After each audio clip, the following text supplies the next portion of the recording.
কেমন লাগছিল? বিয়ে হয়নি, পড়ে ফেললো, বিয়ে হয়ে গেল। অস্কারের দৌড়ে সামিল হলো প্রথম বাংলা সিনেমা পুতুল। একাডেমির তরফ থেকে প্রকাশ্যে আনা হয়েছে সেরা সিনেমা বিভাগের মনোনয়ন। আর সেই তালিকায় জায়গা করে নিয়েছে ইন্দিরা ধর মুখোপাধ্যায়ের সিনেমা পুতুল। নতুন পুতুল কি হবে? আমাদের তো একটা পুতুল আছে। ৯৭তম একাডেমি অ্যাওয়ার্ডসের জন্য মোট ৩২৩টি সিনেমাকে মনোনয়নের যোগ্য হিসেবে ঘোষণা করা হয়েছে। এর মধ্যে সেরা ছবি বিভাগের জন্য ৭টি ভারতীয় সিনেমা ঠাঁই হয়েছে। এই তালিকার মধ্যে রয়েছে একটি বাংলা সিনেমাও, সেটি হলো পুতুল। এই ছবির হাত ধরে প্রথমবারের মতো অস্কারের সেরা ছবির তালিকায় নাম উঠল বাংলা সিনেমার।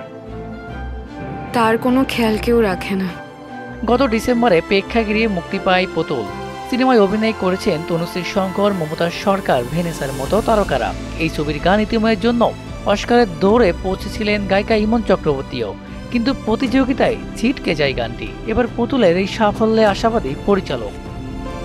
সিনেমাটির নির্মাতা ইন্দিরা ধর মুখার্জি বলেন, একাডেমি এবং পুরো অস্কার কমিটির কাছে তিনি কৃতজ্ঞ তার ছবিটিকে পছন্দ করার জন্য। ছবিটা সেরা ছবি বিভাগে মনোনীত হয়েছে। একাডেমির ওয়েবসাইটে এখন সেটা বেরিয়েও গেছে। এটাই সবথেকে বড় ভ্যালিডেশন।